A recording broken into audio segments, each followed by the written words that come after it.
ও সুজাতা, তুই এইভাবে গালে হাত দিয়ে বসে আছিস কেন রে? আরে মেয়েটা স্কুলে যাবার সময় ভালো করে টাটা পর্যন্ত করলি না।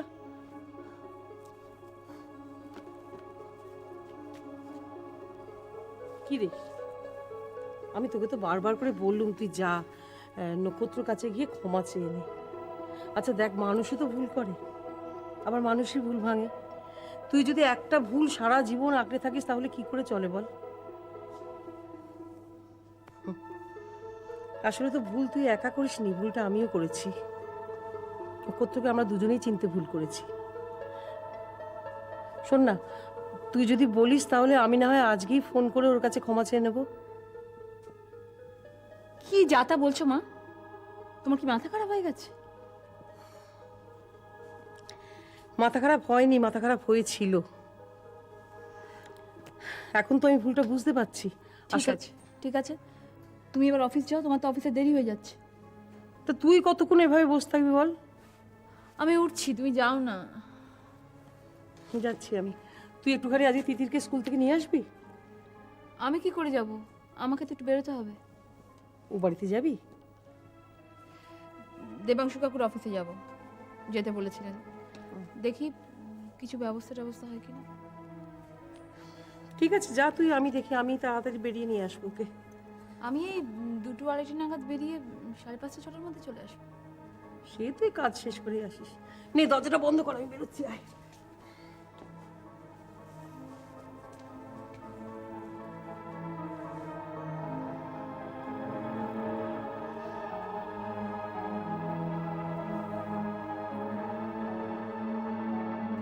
আপনি কি বলছেন মা? আমরা থাকতে আপনি আশ্রমে গিয়ে থাকবেন? হ্যাঁ বৌমা, আমি তাই স্থির করেছি। তুমি দীপুর সঙ্গে কথা বলে আমার জন্য কোনো বৃদ্ধাশ্রমের ব্যবস্থা করে দাও। কেন মা? বৃদ্ধাশ্রমের বদলে আপনি কি আমাদের সঙ্গে থাকতে পারেন না? আপনার নিজের বাড়ি ছেড়ে বৃদ্ধাশ্রমে গিয়ে থাকবেন?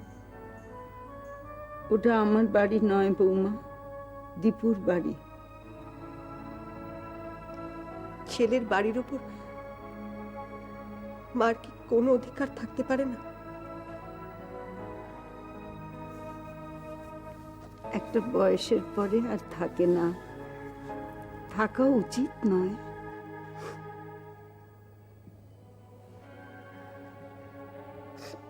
দুঃখ করো না বৌমা, বার্ধক্যে বারাণসী বলে একটা কথা আছে, শোনোনি? এই বয়সে আর কারোর সংসারে থাকা উচিত নয়। তাছাড়া এই 4 দেয়ালের ঘেরাটোপের মধ্যে থাকতে থাকতে প্রাণটা আমার কেমন হাঁপিয়ে উঠেছে। আমি একটু খোলামেলা কোথাও যেতে চাই, যেখানে অনেক গাছপালা আছে, যেখানে বুক ভরে নিঃশ্বাস নিতে পারবো, যেখানে আমি পাখির ডাক শুনবো, যেখানে প্রকৃতির মধ্যে বসে আমি একটু ভাবতে পারবো।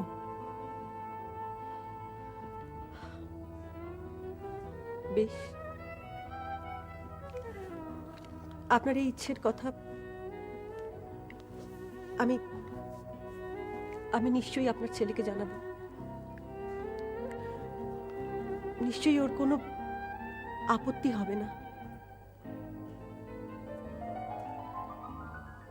কিন্তু একটা সমস্যা তো রয়ে গেল।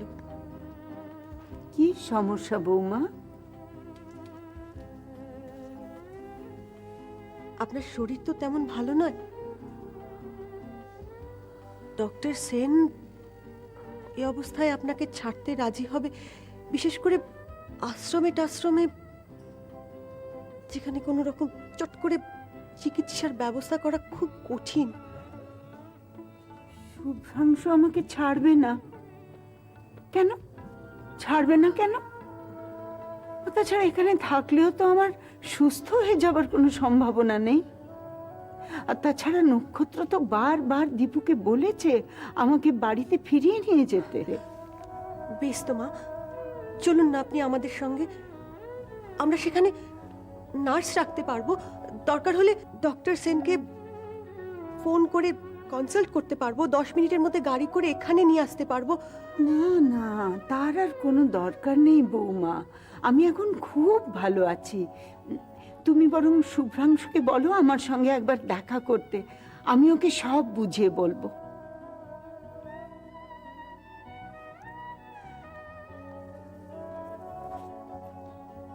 বেশ বেশ, আমি এক্ষুনি ডক্টর সেনের সঙ্গে কথা বলছি। কিন্তু কিন্তু আপনি কথা দিন, ডক্টর সেন যদি আপনার বৃদ্ধাশ্রমে যাওয়ার ব্যাপারে আপত্তি করেন, তাহলে তাহলে আপনি আমার সঙ্গে বাড়িই যাবেন। আপত্তি করবে না।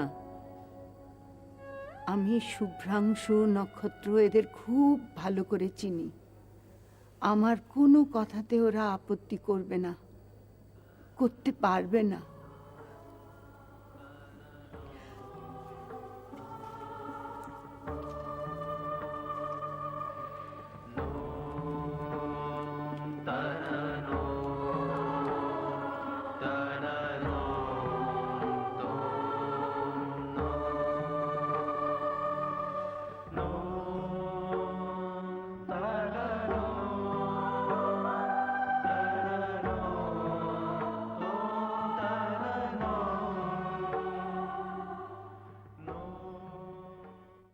মা, মা, চা ফা হয়ে গেলে দাও, মা দেরি হয়ে গেছে, অপেক্ষা করতে পারবো না কিন্তু। আনছি রে বাবা, আনছি।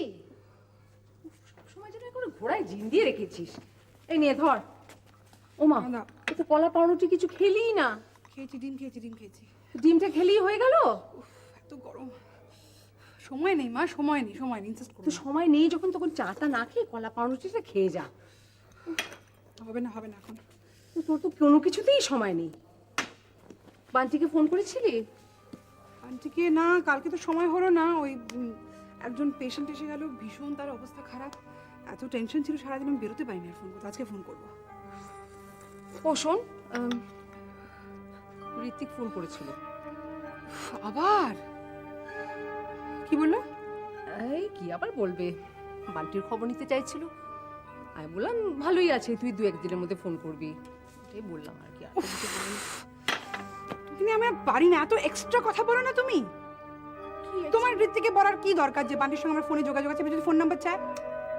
আহা, ও বাবা, ও ছেলের খবর নিতেই পারে, it is only very natural. তুই সবসময় যদি এরকম ঋত্বিকের সঙ্গে বারবার এক কথা বলো না, আমার ভালো লাগে না। আর শোনো মা, তুমি যদি ঋত্বিককে বান্টির সম্বন্ধে আর কিচ্ছু বলো না, আমি তোমাকে বান্টির সম্বন্ধে কোনো খবর দেবো না, বলে রাখলাম।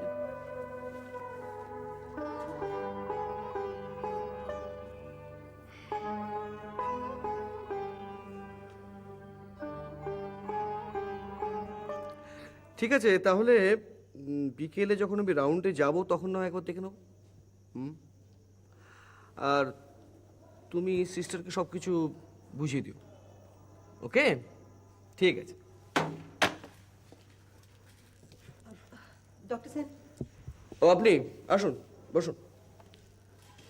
তারপর দেখা হলো?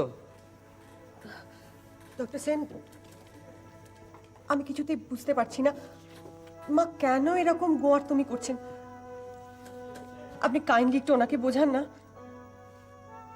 কি বোঝাবো? এই যে বৃদ্ধাশ্রমে যাওয়ার গো ছেড়ে আমার সঙ্গে বাড়িতে যেতে রাজি হন। ও, আপনি ওনাকে বাড়ি নিয়ে যেতে চান? হ্যাঁ ডাক্তারবাবু, ওর ছেলে তো অনেকদিন থেকেই বলে আসছে। কি যে ওর মাথায় চেপেছে না। মুদিখানে তো আমাদের সঙ্গে দেখা করা পর্যন্ত বন্ধ করে দিয়েছিলেন। তা কেন দেখা করা বন্ধ করে দিয়েছিল একবারও ভেবে দেখেননি? আমি কিন্তু আপনাদেরকে বারবার বলেছিলাম যে কয়েকটা ডায়ালিসিস আর সাবধানে থাকা, এছাড়া হসপিটাল রাখার কোনো প্রয়োজন নেই ওনাকে। কিন্তু আপনারা কোনো কথাই শোনেননি। দেখুন, আমি কিন্তু এই কথাটা আপনাদের বারবার বলেছেন, আর সেই সময় উনিও কিন্তু বাড়ি যাওয়ার জন্য খুব মেতে উঠেছিলেন। ছেলে, পুত্রবধূ, নাতি, এদের সঙ্গে সুখের জীবন কাটাবেন এরকম একটা স্বপ্ন নিয়ে রেখেছিলেন। কিন্তু আপনারা তখন ওনার কথায় কোনো কর্ণপাত করেননি। হয়তো ভেবেছিলেন যে আপনাদের সুখের সংসারে গিয়ে উনি বোঝা হয়ে থাকবেন। ডক্টর সেন, কিছু মনে করবেন না, আপনাদের ব্যক্তিগত ব্যাপারে কথা বলা আমার উচিত নয়, কিন্তু না বলে আমি থাকতে পারছি না। সেই সময় কিন্তু ওনার মনে হয়েছিল যে একসঙ্গে আবার বাড়ির প্রত্যেকের সঙ্গে থাকি, কিন্তু তখন আপনাদের সেই সময় বা সুযোগ কোনোটাই ছিল না যে একবার, অন্তত একবার এসে ওনার সঙ্গে দেখা করা। কেবিনের জানলা দিয়ে বাইরে তাকিয়ে তাকিয়ে উনি ভাবতেন তার বাড়ির কথা, আপনজনদের কথা। তার বদলে উনি কি পেতেন? তার কেবিনের চার দেওয়ালের একাকিত্ব। তাই হয়তো তার মনটা এখন বদলে গেছে। প্লিজ ডক্টর সেন, আপনি ওনাকে একটু বোঝান। আমাদের ভুল আমরা বুঝতে পেরেছি। ওর ছেলে তো কোনো লাভ নেই ম্যাডাম, কোনো লাভ নেই। মানুষের মনের ওপর তো কারোর হাত নেই। উনি যেটা মনে করেছেন উনি সেটাই করবেন। ইনফ্যাক্ট ইটস বেটার ওনাকে কোনো বৃদ্ধাশ্রমেই আপনারা দিয়ে দিন, যেখানে অন্তত খোলা আকাশ, গাছপালা, সুন্দর প্রাকৃতিক পরিবেশ উনি পাবেন। আমার মনে হয় সেটাই কিন্তু ওনার পক্ষে বেটার। আমার আমার মনে হয় এতে ওনার ছেলে রাজি হবেন না, কারণ আমরা সবাই থাকতে উনি বৃদ্ধাশ্রমে থাকবেন। অন্তত এই হসপিটালের কেবিনের চার দেওয়ালের থেকে তো খারাপ নয়। You better talk to your husband. Doctor Sen, please. সেটা দেখুন আপনাদের পক্ষেই ভালো হবে, কারণ ওখানে থাকলে ওনার মনটাও পাল্টে যাবে, আপনার উপর থেকে রাগটা অনেক কমে আসবে। ওয়েল, মাঝে মধ্যে গিয়ে আপনারা দেখা করে আসবেন, আর উনিও সুযোগ পাবেন সুস্থ হয়ে ওঠার। আপনি বলছেন ডক্টর সেন? আমার তো মনে হয় সেটা একমাত্র পথ যেটা আপনাদের সামনে খোলা আছে। আর কোন রকম অসুস্থতার খবর পেলে ওয়েল আমরা তো আছি। ঠিক আছে, ঠিক আছে, তাহলে আমি আজকেই আমার হাজবেন্ডের সঙ্গে কথা বলে কোনো ভালো বৃদ্ধাশ্রম ওনার থাকার ব্যবস্থা করি। That's good. আর মনে হয় সেটা আপনাদের দুপক্ষেরই ভালো হবে। ঠিক আছে, চলি। নমস্কার। নমস্কার।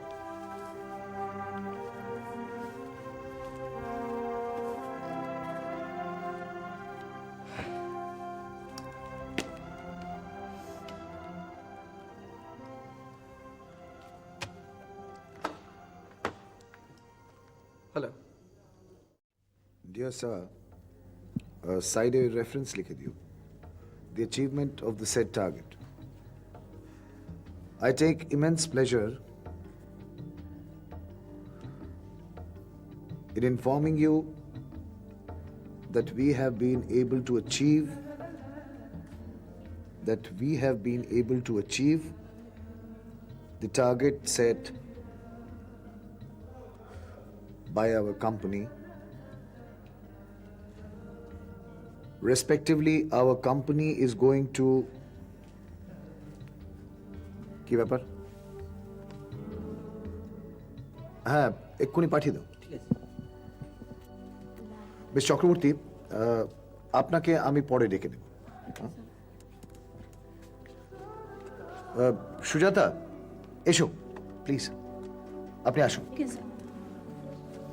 এসো এসো এসো এসো প্লিজ, বসো। কেমন আছো বলো? ভালো। আপনি ভালো আছেন? একরকম আছি আর কি। আমরা হলাম রোলিং স্টোন, শুনেছ নিশ্চয়ই, rolling stone gathers no moss. আমাদের কেস ঠিক একই। মাল্টিন্যাশনাল কোম্পানির রিজনাল ম্যানেজার হয়ে যতটা চাপ সহ্য করা যায় ততটা করছি। রাতের পর রাত ঘুম নেই, শুধু একটাই চিন্তা, টার্গেট টার্গেট এন্ড টার্গেট। এই দেখো, তোমাকেও বোর করতে শুরু করে দিলাম। হ্যাঁ, বৌদি কেমন আছে? ভালো। ভালো। তা রিটায়ারমেন্টে তো এখন সময় আছে, তাই না? হ্যাঁ।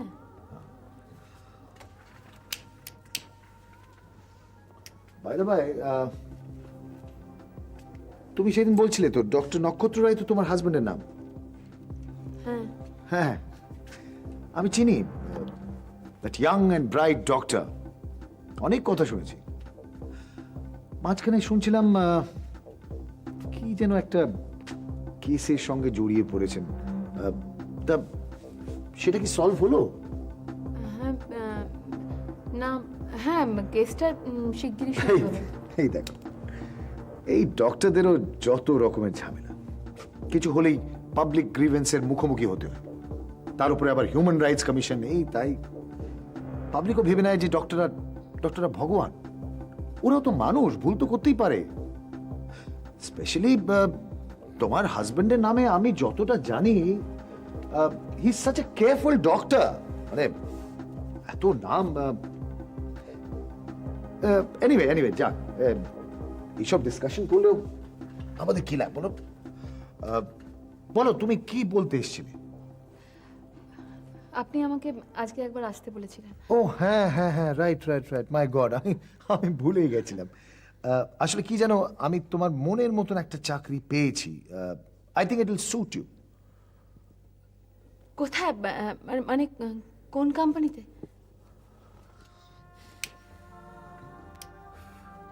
আমার এই কোম্পানিতে। হ্যাঁ, মানে এই কোম্পানি কি? কি পছন্দ তো? কি বলছেন আপনি? এরকম একটা মাল্টিন্যাশনাল কোম্পানি? আপনি নিশ্চয়ই মজা করছেন। No no Sujata, I am serious. তুমি করবে কিনা সেটা বলো। হ্যাঁ, মানে আমি নিশ্চয়ই করব। কোন পোস্ট, মানে কিসের চাকরি? Sales promotion executive. এক্সিকিউটিভ?